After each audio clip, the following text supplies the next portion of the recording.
You know, we all grow up and we believe what we're going to get told in a school book is going to be the truth because we trust the adults in the room. We're socially conditioned to trust the adults in the room. So we believe that the adults in our lives, especially as young kids, are going to tell us the truth. And then it becomes so conditioned into us that we just begin to accept that narrative as the truth. And I suppose the most obvious example of this became striking to me one day. It just kind of hit me out of the blue, actually.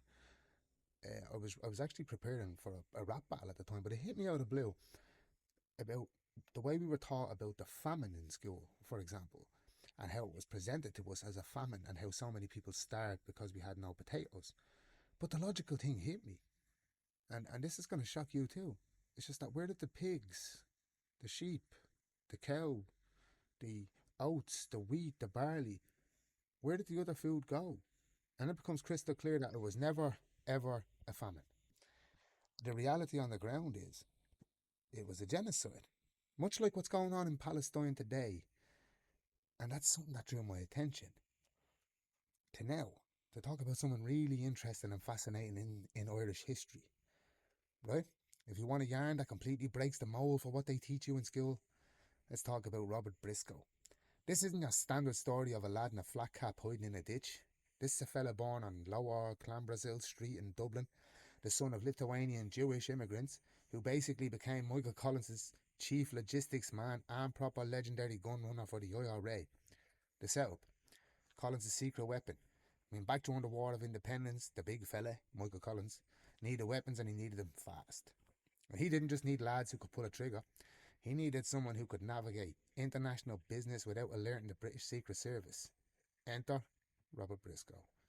The man was a brilliant businessman, lads. He spoke fluent German. He could blend into a crowd anywhere. So Collins sends him straight over to Germany to set up a massive smuggling pipeline. Briscoe was out there bribing dock workers, buying up Mauser rifles, and shipping crates of ammunition right into the ports of Wexford and Dublin under the noses of the Brits. He was the literal lifeblood keeping the lads armed on the streets. When the Civil War kicked off, he took the anti-treaty side, got caught up in the madness, and later on, he actually helped to found Fianna Fáil. Down the line, in the 50s, he ends up as the first Jewish Lord Mayor of Dublin.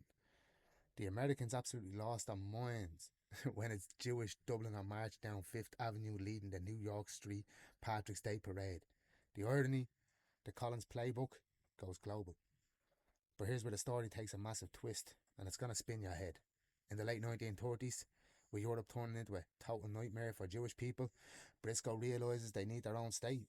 He links up with a fella named Ze'ev Jabotinsky, the leader of the militant wing of the Zionist movement.